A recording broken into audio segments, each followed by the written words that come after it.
आपने वैक्सीनेशन कराई है, किसी तरह के एंटीबायोटिक इस्तेमाल की है, या फिर आपने कोई इस तरह की स्टेरॉइड इस्तेमाल किए हैं, या कोई इस तरह की मेडिसिन खा ली, या खुदा ना खासे ऐसे वैसे कुश्ते खा लिए लेके, है ना, ताकत के वो देते हैं ना हमारे हुक्मा इकराम, इस तरह के कुश्ते वुश्ते खा लिए, कोई ऐसी वैसी चीज़ें खा ली हैं, तो फिर उनके असरात भी लीवर पे हैवी होते हैं, क्योंकि लीवर ऐसी चीज़ों को प्रोसेस नहीं कर पाता सही तरह से। उसकी वजह से भी फैटी लीवर या लीवर सिरोसिस या लीवर के ख़राब होने के इम्कानात बढ़ जाते हैं।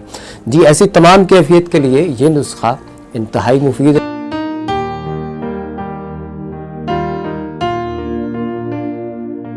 बिस्मिल्लाहिर्रहमानिर्रहीम, अस्सलाम वालेकुम वरहमतुल्लाह। मैं हूँ हकीम रज़ा इलाही और आप देख रहे हैं हकीम रज़ा इलाही यूट्यूब चैनल।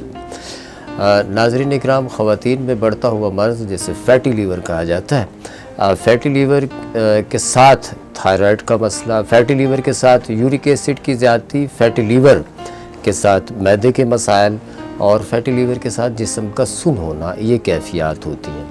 अच्छा, ये तकरीबन हमारे यहाँ 70-80% या 60% ख़वातीन या जो मर्द हज़रात हैं उन्हें ये पता ही नहीं होता कि वो फ़ैटी लीवर के मरीज़ हैं, जब तक कि किसी सही डॉक्टर के पास जाएं या मुआलिज के पास जाएं और वो उसकी बाकायदा मेडिकली इंक्वायरी कराएं। जैसे होल एब्डोमेन अल्ट्रासाउंड कराया जाता है, तो उसके बाद फिर पता चलता है जी फ़ैटी लीवर है। अच्छा, फ़ैटी लीवर एक कंडीशन है ऐसी जिसमें यूँ समझ लें कि फ़ैटी लीवर होता क्यों है, पहले तो हम इस पे बात कर लेते हैं। फ़ैटी लीवर जो है बेसिकली हमारा जो लीवर है वो एक छलनी का काम करता है, यानी जिस्म के अंदर जो ब्लड के अंदर जो जहरीली चीज़ें होती हैं, एंटीबायोटिक है, उसके अलावा कोई खुदा न खास्ता स्टेरॉइड है, खुदा न खास्ता कोई जहरीली चीज़ें हैं या प्रोसेस की हुई चीज़ें होती हैं या प्रिजर्व की हुई चीज़ें होती हैं, जब वो ब्लड में शामिल होकर लीवर तक पहुँचती है तो लीवर उन्हें फ़िल्टर करता है। लीवर एक छलनी का काम करता है। हमारे यहाँ रुझान ये होता है जी जिगर जो है वो खून बनाता है, हालांकि मेडिकली साइंसी तहकीकात ये कहती है कि जिगर जो है वो खून बनाता नहीं, खून को साफ़ करता है। खून आपके बोन में बनता है, खून आपकी हड्डियों के अंदर जो गूदा होता है ना, गूदा, उसके अंदर बनता है। वो प्रोसेस, वो जो गूदा, वो खुलियात जब ब्लड को ज़रूरत होती है, जब आपकी बॉडी को खून की ज़रूरत होती है तो वो लीवर तक पहुंचता है। लीवर उसको RBC यानी रेड ब्लड सेल्स में तब्दील करता है। तो एक चीज़ तो ये, यानी खून बनाने में जिगर का यानी पूरा हाथ होता है। ठीक है जी।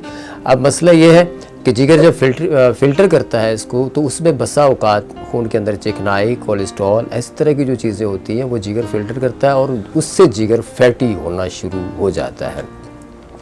अच्छा, अमूमन जो है मखसूस किस्म की वैक्सीनेशन, मखसूस किस्म की एंटीबायोटिक, मखसूस किस्म के स्टेरॉइड, इनका दो चीज़ों पे असर पड़ता है, जिसकी किडनी पे भी, गुर्दे पे भी।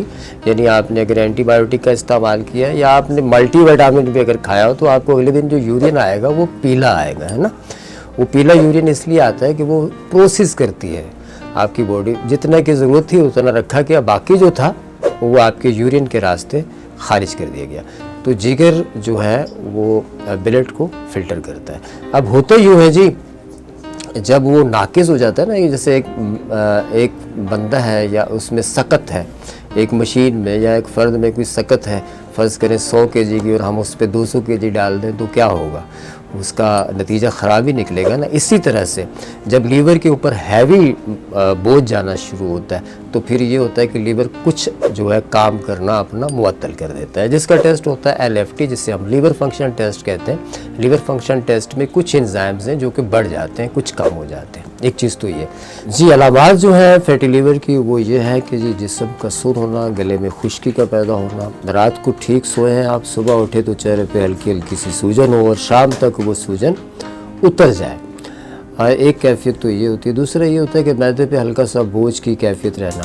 अच्छा, फैटी लीवर जहाँ बने वहाँ समझ लें कि पित्ते की पत्थरी बनने के इम्कानात मौजूद हो जाते हैं, यानी एक माहौल बन जाता है। ये देखा होगा आपने कि पित्ते की पत्थरी जो है उसमें 40 फैटी, है ना, ये लाजमी होता है और फीमेल लाजमी होती है, यानी 3 फे जो है ना वो मिलते हैं, 40, है ना, फैटी और फीमेल। तो ये एक माहौल बन जाता है। अच्छा, अमूमन ये 35-40 साल की एज में ये ज़्यादा मसाइल होते हैं। अच्छा, दूसरा ये कि जी ये रेसिपी तो जो है मैंने आपको कैफियत बता दी, उसके हवाले से मैं बताने जा रहा हूँ। दूसरा ये कि आपने वैक्सीनेशन कराई है, किसी तरह के एंटीबायोटिक इस्तेमाल की है, या फिर आपने कोई इस तरह की स्टेरॉइड इस्तेमाल किए हैं, या कोई इस तरह की मेडिसिन खा ली, या खुदा ना खासा ऐसे वैसे कुश्ते खा लिए लेके, है ना, ताकत के वो देते हैं ना हमारे हुक्मा इकराम, इस तरह के कुश्ते वुश्ते खा लिए, कोई ऐसी वैसी चीज़ें खा ली हैं, तो फिर उनके असरात भी लीवर पे हैवी होते हैं, क्योंकि लीवर ऐसी चीज़ों को प्रोसेस नहीं कर पाता सही तरह से। उसकी वजह से भी फैटी लीवर या लीवर सिरोसिस या लीवर के ख़राब होने के इम्कानात बढ़ जाते हैं जी। ऐसी तमाम कैफियत के लिए ये नुस्खा इंतहाई मुफीद है, जो कि बड़ा आसान है। इसमें हमने लेनी है रहमद चीनी, ठीक है जी, और इसके साथ हम लेंगे खुश्क लीमू। रहमद चीनी हम लेंगे 50 ग्राम, खुश्क लीमू लेंगे 20 ग्राम, मकोदाना होता है, ठीक है, ये हम लेंगे 50 ग्राम, और इसमें हम सना पत्ती लेंगे 20 ग्राम, और इसके साथ हम तुख्म कासनी ये लेंगे 50 ग्राम, और इसके साथ अफ्ती मून होती है, ये अफ्ती मून का बुरादा है, लेकिन अफ्ती मून उसको कहते हैं जो आकाश बेल होती है, दरख्तों के ऊपर नहीं चढ़ी होती, अफ्ती मून वलायती के नाम से वो बाज़ार से मिल जाती है, ये हम लेंगे इसमें 50 ग्राम, ठीक है जी। और तुख्म कासनी या कासनी के बीज जो होते हैं ये हमने लेने हैं 50 ग्राम। अच्छा, इसमें हम सौंफ शामिल करेंगे 50 ग्राम। तो ये सारी चीज़ें लेके आप मोटी मोटी पीस के इनको ग्राइंड करके किसी जार में रख लें। इसका 1 टेबल स्पून लिया, उसको 1.5 कप पानी में पकाया, जैसे हम जोशादा पकाते इस तरह से पकाएं, उसको पका के और फिर इसको छान लें। शुगर नहीं है तो इसमें आप गुड़ या चीनी वगैरह शामिल कर सकते हैं, ना भी करें तो खैर, इसका जायका बहुत ज़्यादा ख़राब नहीं होता, और ये सुबह शाम आपने खाली पेट पिए तो बहुत अच्छा है, और नॉर्मल टेम्परेचर पे करके पीना है इसको, बिल्कुल गरम गरम नहीं पीना, ठीक है ना। तो इससे ये होगा कि फैटी लीवर आपका इंशाल्लाह ताला 40 दिन में ठीक हो जाएगा।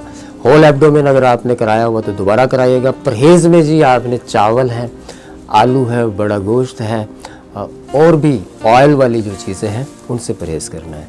तो ये नुस्खा था जी। चैनल अच्छा लगे तो सब्सक्राइब करिएगा, बेल आइकॉन के बटन को दबाइएगा, दुआओं में याद रखिएगा जी। अल्लाह निगहबान।